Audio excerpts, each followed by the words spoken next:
एक बुजुर्ग आदमी ने धीरे से एक पुरानी दुकान का दरवाजा धकेला। दरवाजे के कब्जे आवाज कर रहे थे, मानो पुराने राज बता रहे हों। धूल के कण उस एकमात्र धूप की किरण में नाच रहे थे, जो अंधेरे कमरे में आ रही थी और भूले हुए खजानों की दुनिया को रोशन कर रही थी। उसने धूल भरी शेल्फ पर हाथ फेरा। उसकी उंगलियां एक आंख वाली चीनी मिट्टी की गुड़िया, फीके फूलों वाले चटके हुए फूलदान और एक धूमिल चांदी के लॉकेट की रूपरेखा ट्रेस कर रही थीं, जो भूले हुए प्यार की कहानी बता रहे थे। उसकी नजर एक चमकदार चीज पर पड़ी, जो उसके आसपास की धूल भरी चीजों से बिल्कुल अलग थी। यह कांच का एक साधारण टुकड़ा था, ध्यान से एक स्टैंड पर रखा हुआ था। जिज्ञासावश आदमी ने उसे उठाया और अपने हाथों में घुमाया। जैसे ही उसने कांच को ऊपर उठाया, बाहर की दुनिया साफ और चमकदार दिखाई देने लगी। वह दुकान को देखता रहा, उसकी जिज्ञासा बढ़ती जा रही थी। हर चीज मानो कोई कहानी बता रही थी, जिए हुए जीवन का प्रमाण, समय में कैद एक पल। उसने अपनी उंगलियां एक पुराने चमड़े की जिल्द वाली किताब पर फेर दीं, उन हाथों की कल्पना की जिन्होंने इसके पन्ने पलटे होंगे, इसके अंदर छिपी कहानियों की। उसने एक चटकी हुई चाय का कप उठाया, जिसका नाजुक फूलों का डिजाइन धूल की परतों के नीचे मुश्किल से दिखाई दे रहा था, और उसने उन बातचीतों की कल्पना की जो गर्मा गर्म चाय के कप पर हुई होंगी। उसकी नजर साधारण कांच के फलक के पास एक और चीज पर पड़ी। ये एक शीशा था, जिसकी चांदी जैसी सतह उसकी अपनी छवि को वापस दिखा रही थी।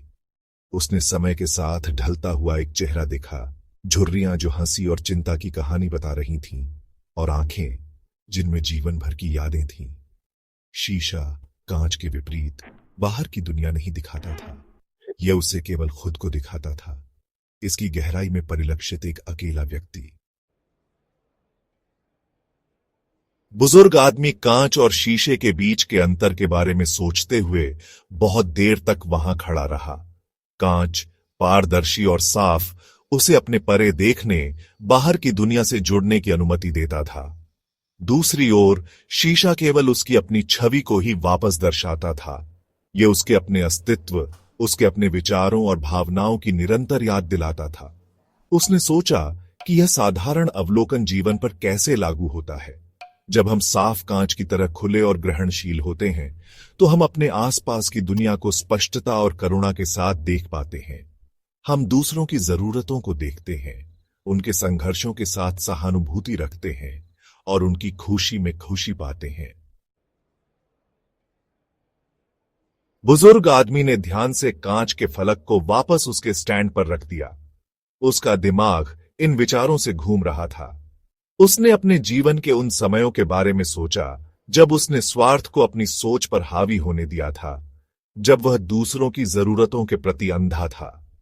उसे गुस्से, लालच, ईर्ष्या के पल याद आए, ऐसे पल जब उसने दूसरों की भलाई से ऊपर अपनी इच्छाओं को प्राथमिकता दी थी। उसने अपनी पत्नी के साथ हुई बहस के बारे में सोचा, गुस्से में कहे गए कठोर शब्द, अपने जरूरतों को पहले रखकर उसने जो चोट पहुंचाई थी। उसे वह समय याद आया जब उसने सड़क पर एक भिखारी को नजरअंदाज कर दिया था। उनका दिल उनकी दुर्दशा के प्रति कठोर हो गया था। उसे ईर्ष्या के पल याद आए जब उसने दूसरों की उपलब्धियों का जश्न मनाने के बजाय उनकी सफलता से नाराजगी जताई थी। स्वार्थ का हर किस्सा उसकी आत्मा पर धब्बे की तरह लगा, उसके छोटे स्व के स्पष्ट दृष्टिकोण को धुंधला कर रहा था। उसे एहसास हुआ कि जितना ज्यादा वह खुद पर ध्यान केंद्रित करता था, उतना ही वह अकेला और अलग थलग महसूस करता था। बुजुर्ग आदमी उस दिन भारी मन से प्राचीन वस्तुओं की दुकान से निकला, लेकिन साथ ही एक नए उद्देश्य के साथ भी। उसे एहसास हुआ कि एक अच्छे जीवन का असली पैमाना संपत्ति का संचय या आत्मसंतुष्टि की खोज नहीं है। यह शीशे की सीमाओं से मुक्त होने, स्वार्थ की परतों को हटाने के बारे में था, जो उसकी दृष्टि को धुंधला कर रही थी, और खुले दिल और करुणामय भावना के साथ दुनिया को अपनाने के बारे में था। उसने अपनी बातचीत में ज्यादा मौजूद रहने, ज्यादा ध्यान से सुनने, ज्यादा आसानी से मदद देने और दूसरों की सफलताओं का सच्चे मन से जश्न मनाने का संकल्प लिया।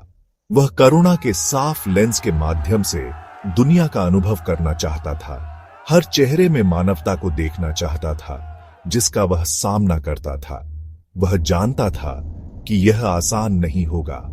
स्वार्थ का खिंचाव मजबूत था, अपने प्रतिबिंब के परिचित आराम में वापस जाने का एक निरंतर प्रलोभन था। कांच और शीशे के साथ बुजुर्ग आदमी की मुलाकात हम सभी के लिए एक शक्तिशाली अनुस्मारक का काम करती है। यह हमारे अपने प्रतिबिंबों से परे देखने का आह्वान है, यह पहचानने का कि हमारे जीवन आपस में जुड़े हुए हैं और हमारे कार्यों का हमारे आसपास की दुनिया पर व्यापक प्रभाव पड़ता है। यह सहानुभूति, दयालुता के लिए ऐसी दुनिया के लिए एक याचना है जहां हम एक दूसरे को स्वार्थ के खेल में प्रतियोगी के रूप में नहीं, बल्कि एक साझा यात्रा पर साथी यात्रियों के रूप में देखें। आइए हम साफ कांच की तरह बनने का प्रयास करें, अपने आसपास की दुनिया के लिए खुले और ग्रहणशील। आइए हम स्वार्थ की परतों को हटा दें जो हमें दूसरों की जरूरतों को देखने से रोकती हैं।